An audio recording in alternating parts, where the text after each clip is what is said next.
காவிரி தொடர்பாக உச்சநீதிமன்றத்தில் தாக்கல் செய்யப்பட்டுள்ள தொழில்நுட்ப குழுவின் அறிக்கை கர்நாடகத்திற்கு சாதகமாக இருப்பதாக திமுக நாடாளுமன்ற உறுப்பினர் கனிமொழி குற்றம் சாட்டியுள்ளார்.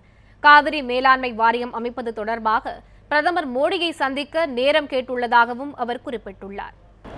பிரதமர்கிட்டையும் மனு கொடுக்கறதுக்கு அவர்கிட்ட காவேரி பிரச்சனை பற்றி சொல்கிறதுக்காக நேரம் கேட்டிருக்கோம். திங்கக்கிழமைக்கு அப்புறம் சொல்கிறேன்னு சொல்லியிருக்காங்க.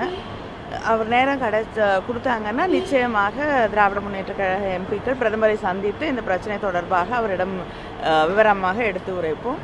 அது மட்டும் இல்லாமல் நேற்று அறிக்கை கொடுக்கப்பட்டிருக்கு.